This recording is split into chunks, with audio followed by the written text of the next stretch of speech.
بسم اللہ الرحمن الرحیم۔ السلام علیکم۔ یہ کاشانہ بصیرت کا آڈیو بک چینل ہے اور آپ جو کتاب سماعت فرما رہے ہیں اس کا نام ہے عقائد امامیہ۔ اس کے مؤلف ہیں آیت اللہ عظمی جعفر سبحانی اور اس کا ترجمہ کیا ہے حجت الاسلام مولانا سید قلبی حسین رضوی نے۔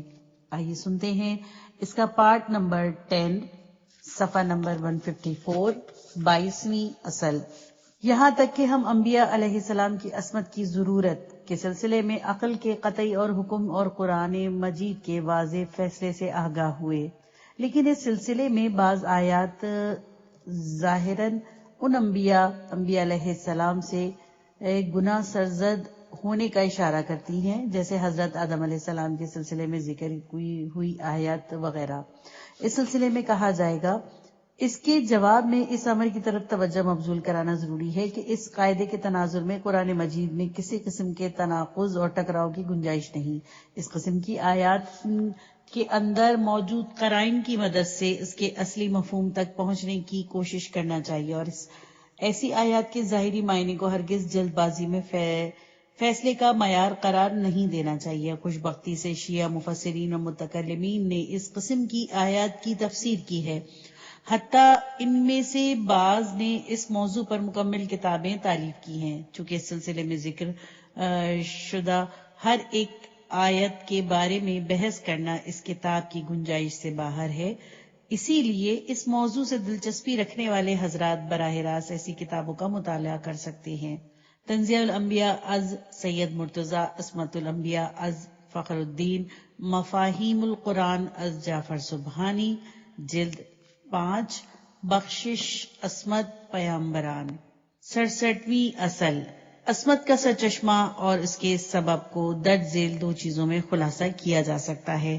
نمبر الف، انبیاء اور خدا کے اولیاء خاص خدا کی معرفت کے لحاظ سے ایک اعلیٰ مقام کے مالک ہوتے ہیں اور خدا کی رضا اور خوشنودی کو کسی بھی چیز سے تبدیل نہیں کرتے۔ دوسرے لفظوں میں خدا کی عظمت اور اس کے عالی جمال و جلال اور ادراک انہیں اس بات سے روکتا ہے کہ وہ خدا کے علاوہ کسی اور چیز کی طرف توجہ کرے اور خدا کی رضامندی کے علاوہ کسی اور چیز کی فکر دل و دماغ میں پیدا کرے۔ یہ معرفت کا وہی مرتبہ و مقام ہے جس کے بارے میں امیر المومنین حضرت علی علیہ السلام فرماتے ہیں، میں نے کسی چیز کو اس حالت میں نہیں دیکھا کہ اس کے آگے پیچھے اور ہمراہ خدا کو نہ دیکھتا ہوں۔ امام صادق علیہ السلام فرماتے ہیں، میں خدا کی عبادت اس سے دوستی کی بنیاد پر کرتا ہوں۔ بلند صفات افراد کی عبادت ایسی ہی ہوتی ہے۔ بحار الانوار 70/22۔ خدا کی نافرمانی سے اپنے آپ کو محفوظ رکھنے کے سبب انبیاء علیہ السلام خدا کی اطاعت کے درخشاں نتائج اور معصیت کے برے انجام سے بخوبی آگاہ ہوتے ہیں، لیکن وسیع پیمانے پر ہر پہلو سے محفوظ رہنا اولیاء الہی کے ایک خاص گروہ سے مخصوص ہے۔ پھر بھی پرہیزگار مومنوں کی ایک تعداد اپنے اعمال کے ایک بڑے حصے کا انجام دہی میں گناہ سے محفوظ ہوتے ہیں۔ مثال کے طور پر ایک متقی و پرہیزگار شخص کسی بھی قیمت پر خودکشی کا مرتکب نہیں ہوتا یا کسی بے گناہ فرد کو قتل نہیں کرتا۔ Reference number 1۔ امیر المومنین حضرت علی علیہ السلام اس گروہ کے بارے میں فرماتے ہیں، یہ افراد بہشت کے بارے میں ایسا اعتقاد رکھتے ہیں جیسے اسے دیکھا ہے اور اس کی نعمتوں سے مستفید رہے ہیں، اور جہنم کے بارے میں بھی ویسے ہی ہوتے ہیں جیسے اسے دیکھا ہے اور اس کے عذاب سے دوچار ہے۔ اس سے بڑھ کر عام افراد بھی بعض امور میں معصیت سے محفوظ ہوتے ہیں۔ مثال کے طور پر کوئی بھی شخص کسی بھی صورت میں اس بات پر تیار نہیں ہوتا کہ بجلی کے کرنٹ والے ننگے تار کو چھو لے۔ واضح ہے کہ اس قسم کے مواقع پر محفوظ ہونا اس وجہ سے ہے کہ انسان اپنے اس غلط کام کے برے انجام کے بارے میں قطعی طور پر علم رکھتا ہے۔ اب اگر کوئی فرد گناہ کے انتہائی خطرناک انجام کے بارے میں ایسا ہی قطعی علم پیدا کرے تو یہ امر یقیناً اس کے لیے گناہ سے محفوظ رہنے کا باعث بن جائے گا۔ 68ویں اصل، منشاء عصمت کے پیش نظر اس امر کا ذکر کرنا لازمی ہے کہ عصمت اور معصوم کی آزادی و اختیار کے درمیان کس قسم کا تضاد اور ٹکراؤ نہیں ہے، بلکہ ایک معصوم خدا اور اس کی اطاعت و عبادت کے آثار اور معصیت کے انجام کے بارے میں بخوبی علم و معرفت رکھنے کے باوجود گناہ کو انجام دینے کی قدرت رکھتا ہے، لیکن اس قدرت سے استفادہ نہیں کرتا۔ بالکل ایک شفیق و مہربان باپ کی طرح وہ اپنے عزیز فرزند کو قتل کرنے کی قدرت رکھتا ہے، لیکن ہرگز یہ کام انجام نہیں دیتا۔ اور اس سے بھی واضح بات یہ کہ خداوند متعال کبھی کوئی قبیح فعل انجام نہیں دیتا، یعنی خداوند قادر مطلق یہ قدرت رکھتا ہے کہ اپنے مطیع و فرما بردار بندوں کو جہنم میں ڈال دے اور اس کے برعکس گناہگار افراد کو بہشت میں داخل کر دے، لیکن عدل و حکمت الہی اس امر میں رکاوٹ بن جاتے ہیں کہ وہ اس قسم کا فعل انجام دے۔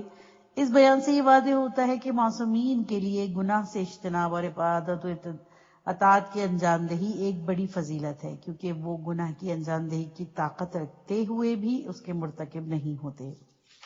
69ویں اصل، ہم تمام انبیاء علیہ السلام کی عصمت کے قائل ہوتے ہیں۔ عصمت کو فقط انبیاء علیہ السلام سے مختص نہیں جانتے، بلکہ ممکن ہے کوئی شخص معصوم ہو لیکن نبی نہ ہو۔ قرآن مجید میں حضرت مریم علیہ السلام کے بارے میں فرماتا ہے، اے مریم، سورہ آل عمران آیت نمبر 42، اے مریم، خدا نے تمہیں چن لیا اور پاکیزہ بنا دیا اور عالمین کی عورتوں میں منتخب قرار دیا۔ چونکہ قرآن مجید نے حضرت مریم کے بارے میں کلمہ اصطفاء کا استعمال کیا ہے، اس سے ظاہر ہوتا ہے کہ وہ معصوم تھی، کیونکہ انبیاء علیہ السلام کے بارے میں بھی کلمہ اصطفاء استعمال ہوا ہے، سورہ آل عمران آیت نمبر 33۔ اس کے علاوہ مذکورہ آیت میں حضرت مریم علیہ السلام کی پاکیزگی کا ذکر ہوا ہے۔ ان کی پاکیزگی کا مطلب ہے ہر قسم کی ناپاکی سے پاک ہونا۔ ایسا نہیں ہے کہ اسے یہودیوں کی طرف سے صرف ان کے بیٹے ہی عیسیٰ علیہ السلام کے سلسلے میں ان پر لگائی جانے والی تہمت کا ازالہ مقصود ہو، کیونکہ اس گناہ کی تہمت سے تو حضرت مریم علیہ السلام کے بری ہونے کا مسئلہ حضرت عیسیٰ علیہ السلام کی ولادت کے ابتدائی ایام میں ہی ان کے کلام کرنے سے حل ہو چکا تھا، اسی لیے اس بیان کو پھر سے ذکر کرنے کی ضرورت ہی نہ تھی۔ اس کے علاوہ حضرت مریم علیہ السلام سے متعلق تطہیر کی آیت اور اس سے مربوط دیگر آیات کے سیاق سے یہ پتہ چلتا ہے کہ مذکورہ آیت اس زمانے سے تعلق رکھتی ہے جبکہ حضرت مریم علیہ السلام محراب میں خدمت گار تھی اور ابھی حضرت عیسیٰ علیہ السلام ان کے شکم میں نہیں آئے تھے، اسی لیے ابھی ان پر تہمت ہی نہ لگی تھی، تو یہ آیت اس تہمت سے بری ہونے کے سلسلے میں کیسے ہو سکتی ہے؟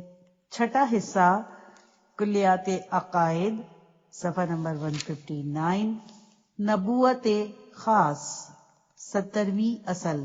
گزشتہ فصل میں نبوت کے بارے میں عمومی بحث ہوئی، اس فصل میں نبوت کے خاص یعنی پیغمبر اسلام حضرت محمد مصطفیٰ صلی اللہ علیہ وآلہ وسلم کی نبوت کے بارے میں بحث کریں گے۔ اس سے پہلے ہم نے بیان کیا کہ انبیاء علیہ السلام کی نبوت 3 طریقوں سے ثابت ہو سکتی ہے: الف معجزہ، بے دعوی پیغمبری، جیم گزشتہ پیغمبر کی پیشن گوئی۔ پیغمبر اسلام محمد مصطفیٰ صلی اللہ علیہ وآلہ وسلم کی نبوت کو مذکورہ تینوں طریقوں سے ثابت کیا جا سکتا ہے۔ یہاں پر ہم خلاصے کے طور پر مذکورہ طریقوں کو بیان کریں گے۔ قرآن لافانی معجزہ، تاریخ اس بات کی گواہی ہے کہ پیغمبر اسلام صلی اللہ علیہ وسلم نے اپنی دعوت کو گوناگون معجزات کے ساتھ پیش کیا، لیکن ان معجزات میں سے ایک معجزہ حضرت صلی اللہ علیہ وآلہ وسلم پر بڑی تاکید فرمائی اور یہ لافانی معجزہ قرآن مجید ہے۔ پیغمبر اسلام صلی اللہ علیہ وآلہ وسلم نے اپنی نبوت کا اعلان اس آسمانی کتاب کو پیش کرتے ہوئے فرمایا اور دنیا والوں کو اس کے مقابلے کی دعوت دی۔ قرآن کے واضح اور فیصلہ کن چیلنج کے باوجود بعثت پیغمبر اسلام صلی اللہ علیہ وآلہ وسلم کے دوران کوئی شخص اس کی نظیر نہ لا سکا۔ صدیاں گزرنے کے بعد بھی آج قرآن مجید اپنے چیلنج کا اعلان کرتے ہوئے فرماتا ہے، سورہ اسراء آیت نمبر 88، اگر انسان اور جنات سب اس بات پر متفق ہو جائیں کہ اس قرآن کا مثل لے آئیں تو بھی نہ لا سکتے، چاہے سب ایک دوسرے کے مددگار اور پشت پناہ کیوں نہ ہو جائیں۔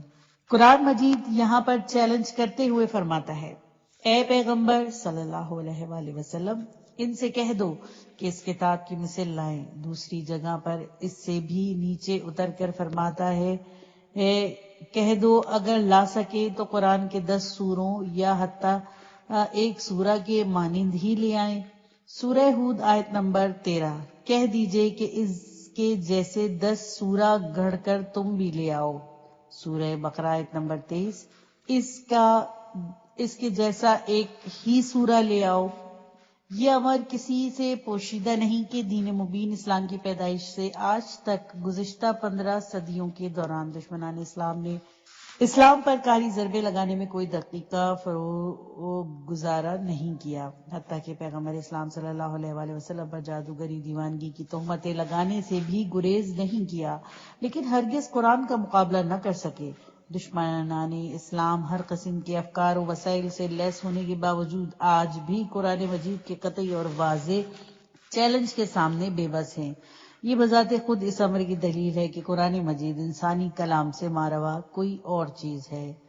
71ویں اصل، پیغمبر اسلام صلی اللہ علیہ وآلہ وسلم گوناگون معجزات کے مالک تھے۔ ان کی تفصیل تاریخ کی حدیثوں کی کتابوں میں درج ہے۔ ان سب معجزات میں سے ان کا جادواں معجزہ جو تمام ادوار میں منور رہا قرآن مجید ہے۔ پیغمبر اسلام صلی اللہ علیہ وآلہ وسلم کے اس لافانی معجزے کی وجہ سے تمام انبیاء پر سبقت حاصل کرنے کا یہ فلسفہ ہے کہ ان کا دین آخری اور جاوداں دین ہے۔ ایک لافانی دین کے لیے لافانی معجزے کی ضرورت ہوتی ہے تاکہ ہر عصر و نسل کے لیے نبوت کا واضح اور قطعی برہان کے بجائے براہ راست اس کی طرف رجوع کرتا رہے۔ قرآن مجید مختلف جہات سے معجزہ ہے کہ ہر ایک پہلو پر مفصل بحث کرنا اس کتاب کی گنجائش سے باہر ہے۔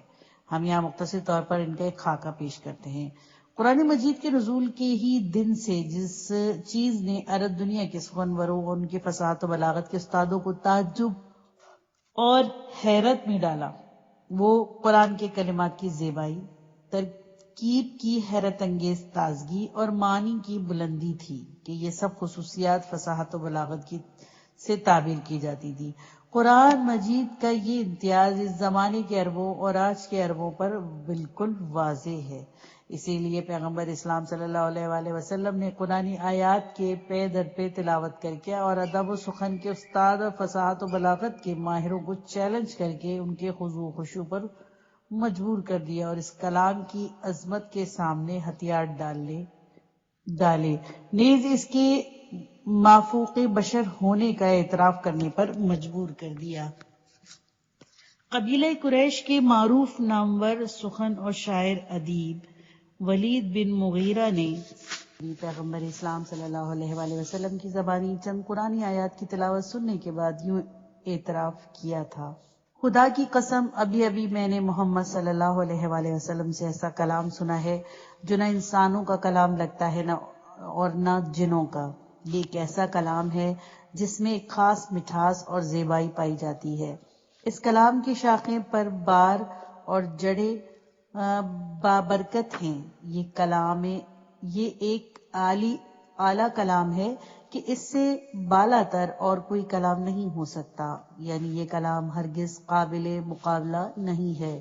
مجموع البیان 5/387۔ یہ امر قابل ذکر ہے کہ تنہا ولید بن مغیرہ ہی نہیں بلکہ جس نے بھی قرآن مجید کے ظاہری جمال اور معنوی عظمت کے سامنے سر تسلیم خم نہ کیا ہو، بلکہ عتبہ بن ربیعہ، طفیل بن عمرو جیسے عربی زبان کے نامور ادیب اور سخنوروں نے بھی بے بس ہو کر قرآن کریم کے ادبی اعجاز کے سامنے ہتھیار ڈال دیے تھے۔ لیکن اس زمانے کے عرب جہلا اپنی ثقافتی پسماندگی کی وجہ سے قرآن مجید کے اعجاز اور اس کے پہلوؤں کے علاوہ کچھ اور سمجھ نہیں سکتے تھے۔ لیکن جب اسلام دنیا کے 1/4 حصے پر سورج کی طرح چمکا تو دنیا کے مفکروں نے اس کتاب کو بلند مرتبہ آیت کے بارے میں غور و فکر کرنا شروع کیا اور قرآن مجید کے ادبی پہلو کے علاوہ دیگر پہلوؤں سے بھی استفادہ کیا، جن میں سے ہر ایک مستقل طور پر عالم ملکوت سے رابطے کی روشن اور واضح دلیل ہیں۔ اس طرح انہوں نے ہر زمانے میں اس کے بے پایاں حقائق سے تازہ نقطے کشف کیے اور یہ سلسلہ ابھی بھی جاری ہے۔ 72ویں اصل۔ گزشتہ اصل میں قرآن مجید کے ادبی اعجاز کے بارے میں مختصر سی بحث ہوئی۔ اب ہم قرآن مجید کے دیگر موضوع کے بارے میں بطور خلاصہ اشارہ کریں گے۔ اگر قرآن مجید کا ادبی اعجاز فقط ان افراد کے لیے قابل درک ہے جو عربی زبان پر کافی مہارت رکھتے ہیں تو خوش بختی سے قرآنی اعجاز کے دیگر جلوے دوسرے افراد کے لیے بھی قابل فہم ہیں۔ الف، قرآن کو لانے والا ایک ایسا شخص جس نے کسی سے تعلیم حاصل نہیں کی، نہ مدرسہ گیا، نہ کسی استاد کے آگے زانوئے ادب طے کیا اور نہ کسی کتاب کو پڑھا، جیسا کہ قرآن فرماتا ہے سورہ عنکبوت آیت نمبر 48۔ اے پیغمبر صلی اللہ علیہ وآلہ وسلم، آپ اس قرآن سے پہلے نہ کوئی کتاب پڑھے تھے اور نہ اپنے ہاتھ سے کچھ لکھتے تھے، ورنہ یہ اہل باطل آپ کی رسالت کی حقانیت کے بارے میں شبے میں پڑ جاتے۔ پیغمبر اسلام صلی اللہ علیہ وآلہ وسلم نے اس آیت کی تلاوت ان لوگوں کے سامنے کی جو ان کی عملی زندگی سے اچھی طرح واقف تھے۔ اگر وہ دنیاوی طور سے تعلیم یافتہ ہوتے تو قدرتی طور پر وہ لوگ ان کے اس دعوے کو جھٹلاتے، اور اگر ہم دیکھتے ہیں کہ بعض لوگ پیغمبر صلی اللہ علیہ وآلہ وسلم پر یہ تہمت لگاتے ہیں کہ کوئی انسان آپ صلی اللہ علیہ وآلہ وسلم کو قرآن کی تعلیم دے رہا ہے۔ سورہ نحل آیت نمبر 103۔ تو یہ تہمت بھی دیگر تہمتوں کی طرح بے بنیاد تھی، جیسے کہ قرآن مجید نے اس تہمت کی تردید کرتے ہوئے فرمایا، حالانکہ جس کی طرف یہ نسبت دیتے ہیں وہ اجمی ہے اور یہ زبان عربی اور واضح اور فصیح ہے۔ سورہ نحل آیت نمبر 103۔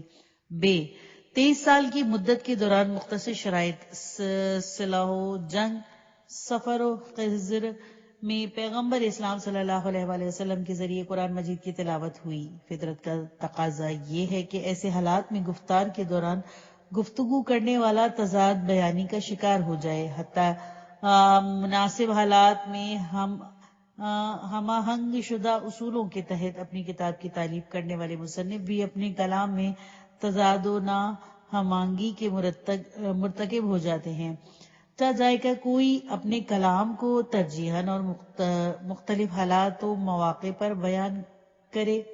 یہ امر قابل توجہ ہے کہ قرآن مجید نے مختلف موضوعات مثلاً الہیات، تاریخ، شرع و قانون سازی، اخلاق، طبیعت وغیرہ کے بارے میں گفتگو کی ہے۔ گوناگون موضوعات کے ہوتے ہوئے بھی محتوا کے لحاظ سے اس کلام میں از سر تا پا ہم آہنگی اور انسجام و اسلوب کا کلام کی اعلیٰ ترین صورت پائی جاتی ہے۔ قرآن مجید اعجاز کے اس پہلو کی طرف اشارہ کرتے ہوئے فرماتا ہے سورہ نساء آیت نمبر 82، کیا یہ لوگ قرآن میں غور و فکر نہیں کرتے کہ اگر وہ غیر خدا کی طرف سے ہوتا تو اس میں بڑا اختلاف ہوتا۔ جیم، قرآن مجید نے انسان کے مستقل و پائیدار فطرت کو پیش نظر رکھتے ہوئے قانون سازی کی ہے۔ اس بنیادی نظریے کے نتیجے میں انسانی روح و حیات کے تمام پہلوؤں کو مد نظر رکھتے ہوئے ناقابل زوال اور فرسودہ نہ ہونے والے کلی اصول بیان کیے ہیں۔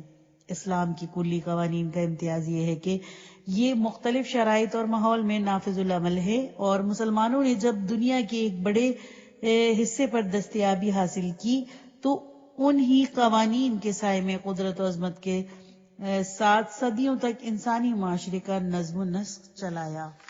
امام محمد باقر علیہ السلام فرماتے ہیں، خداوند کریم نے کسی بھی چیز کو قرآن مجید میں ذکر کیے بغیر اور اپنے رسول صلی اللہ علیہ وآلہ وسلم کو اس کے حکم کی تفصیل بتائے بغیر نہیں چھوڑا ہے، جس کی لوگوں کو ضرورت و احتیاج ہو، اور ہر چیز کی ایک حد اور ہر حد کی ایک دلیل معین کر دی ہے۔ 73ویں اصل دال، قرآن مجید نے مختلف آیات میں گوناگون موقعوں پر تخلیق کائنات کے اسرار جن سے اس زمانے کا انسان آگاہ نہ تھا بیان کیے ہیں، اور ایک ان پڑھ انسان کے لیے جو ایک پسماندہ اور تمام چیزوں سے بے خبر معاشرے میں زندگی بسر کرتا ہو، اس کے اسرار کا سراغ لگانا وحی الہی کے بغیر ممکن نہیں۔ قانون جاذبہ کی دریافت جدید سائنس کے افتخارات میں شمار ہوتی ہے، اور تخلیق کائنات کے استحکام کو اس قانون کی بنیادوں پر استوار سمجھا جاتا ہے۔ قرآن مجید ایک انتہائی مختصر جملے میں اس قانون سے پردہ اٹھاتے ہوئے فرماتا ہے، سورہ رعد آیت نمبر 2، اللہ ہی وہ ہے جس نے آسمانوں کو بغیر کسی ستون کے بلند کر دیا ہے جیسے کہ تم دیکھ رہے ہو۔ قانون زوجیت کی دریافت بھی جدید سائنس کے نمایاں کارناموں میں سے شمار ہوتی ہے۔ قرآن مجید نے اس قانون کے بارے میں اس وقت خبر دی جب اس سلسلے میں کچھ علم ہی نہ تھا، ہر شے میں سے ہم نے جوڑا بنا دیا کہ شاید تم نصیحت حاصل کر سکو۔ سورہ ذریات آیت نمبر 49۔ اس کے علاوہ اور بھی گوناگو اسرار کے دریافت کے نمونے تفسیر اور کلام کی کتابوں میں یا دائرۃ المعارف میں بیان ہو چکے ہیں۔ قرآن مجید نے بعض حوادث کے واقع ہونے سے پہلے ان کے بارے میں خبر دی اور بعد میں قرآن کی یہ پیشگوئیاں 100% صحیح ثابت ہوئیں۔ اس قسم کے نمونے بہت ہیں، ہم یہاں پر اس کے صرف ایک نمونے کی طرف اشارہ کرتے ہیں۔ جس دن خدا پرست رومیوں عیسائی نے آتش پرست ساسانیوں کے ہاتھوں شکست کھائی، مشرکین عرب اس واقعے کو اپنے حق میں نیک شگون سمجھ کر یہ کہنے لگے کہ وہ بھی جزیرت العرب کے خدا پرستوں یعنی مسلمانوں پر غلبہ پا جائیں گے، لیکن قرآن مجید نے اس وقت دو ٹوک الفاظ میں خبر دے دی۔ سورہ روم آیت نمبر 2 سے 4 تک۔ روم والے مغلوب ہو گئے قریب ترین علاقے میں، لیکن یہ مغلوب ہو جانے کے بعد ان قریب پھر غالب ہو جائیں گے۔ چند سال کے اندر اللہ ہی کے لیے اول و آخر ہر زمانے کا اختیار ہے اور اسی دن صاحبان ایمان خوشی منائیں گے۔ کوئی خاص مدت نہ گزری تھی کہ یہ پیشن گوئی صحیح ثابت ہوئی اور دونوں خدا پرست گروہ یعنی رومی عیسائی اور عرب مسلمان ایک ساتھ اپنے دشمنوں یعنی ایران کے ساسانیوں اور مشرکین عرب پر فتح یاب ہوئے۔ اسی لیے اس آیت کے ضمن میں مومنین کی خوشحالی کا ذکر کرتے ہوئے فرماتا ہے اور اس دن صاحبان ایمان خوشی منائیں گے، کیونکہ یہ دونوں کامیابیاں ایک ساتھ واقع ہوئیں۔ قرآن مجید نے گزشتہ انبیاء اور امتوں کی زندگی کے بارے میں مختلف سوروں میں گوناگون تعبیروں کے ذریعے داستانیں ذکر کی ہیں۔ یہ داستانیں توراۃ و انجیل میں بھی ذکر ہوئی ہیں، لیکن ان کے قرآن مجید سے مقابلہ کرنے سے صاف ظاہر ہوتا ہے کہ قرآن مجید تمام کا تمام وحی الہی ہے، لیکن جو کچھ توراۃ و انجیل میں موجود ہے وہ تحریف و تصرف سے محفوظ نہ رہ سکا۔ انبیاء علیہ السلام کی زندگی کے بارے میں قرآن مجید میں جو کچھ بیان ہوا ہے وہ عقل و فطرت اور انبیاء علیہ السلام کے اعلیٰ مقام و شان کے ذرا برابر خلاف نہیں ہے، جبکہ توراۃ و انجیل میں اس قسم کی فرمان فروعاں خامیاں پائی جاتی ہیں۔ اس سلسلے میں قرآن مجید اور توراۃ و انجیل کے درمیان حضرت آدم علیہ السلام کے قصے کے بارے میں تقابلی مطالعہ ہی کافی ہے۔ 74ویں اصل، پیغمبر اسلام صلی اللہ علیہ وآلہ وسلم کی نبوت کے قرائن و شواہد۔ جیسے کہ ہم پہلے بیان کر چکے ہیں کہ قرائن و شواہد دعوی پیغمبری کی صداقت کو ثابت کرنے کے لیے ہوتے ہیں۔ یہاں پر ہم مختصر طور پر ایسے قرائن کی طرف اشارہ کریں گے جو پیغمبر اسلام صلی اللہ علیہ وآلہ وسلم کی پیغمبری کی صداقت کے دلائل کے طور پر پیش کیے جا سکتے ہیں۔ الف، پیغمبر اسلام صلی اللہ علیہ وآلہ وسلم، اسلام کی گزشتہ زندگی۔ پیغمبر اسلام صلی اللہ علیہ وآلہ وسلم کی بعثت سے پہلے قبیلہ قریش انہیں محمد امین کہہ کے لقب سے پکارتے تھے اور اپنی قیمتی اشیاء کو ان کے پاس امانت کے طور پر رکھتے تھے۔ جب کعبے کی تعمیر نو کے سلسلے میں حجر اسود کو نصب کرنے کا مسئلے پر 4 قبیلوں کے درمیان اختلاف پیدا ہوا تو سب نے اس بات پر اتفاق کیا کہ اس کام کو عزیز قریش یعنی پیغمبر اسلام صلی اللہ علیہ وآلہ وسلم انجام دیں، کیونکہ آپ صلی اللہ علیہ وآلہ وسلم امین و پاک دامن شخص ہے۔ سیرت ابن حشام جلد اول صفحہ نمبر 209۔ بے، ماحول کی علائشوں سے محفوظ۔ پیغمبر اسلام صلی اللہ علیہ وآلہ وسلم نے ایک ایسے ماحول اور سماج میں پرورش پائی جہاں بت پرستی، جوا بازی، لڑکیوں کو دفن کرنا، خون اور مردار کھانا، ظلم و ستم، لوٹ مار، غارت گری کا چرچا تھا۔ اس کے باوجود آپ صلی اللہ علیہ وآلہ وسلم ایک ایسے بلند پایہ انسان تھے کہ کسی بھی صورت میں ان اخلاقی و اعتقادی برائیوں میں ہرگز ملوث نہ ہوئے۔ جیم، مفہوم دعوت۔ جب ہم پیغمبر اسلام صلی اللہ علیہ وآلہ وسلم کی دعوت کے معنی و مفہوم پر غور کرتے ہیں تو معلوم ہوتا ہے کہ آپ صلی اللہ علیہ وآلہ وسلم لوگوں کو اس ماحول میں رائج رسومات کے بالکل برعکس دعوت دیتے تھے۔ وہ بت پرست تھے، آپ صلی اللہ علیہ وسلم نے توحید کی دعوت دی۔ وہ معاد کے منکر تھے، آپ صلی اللہ علیہ وآلہ وسلم معاد پر اعتقاد کو شرط اسلام سمجھتے تھے۔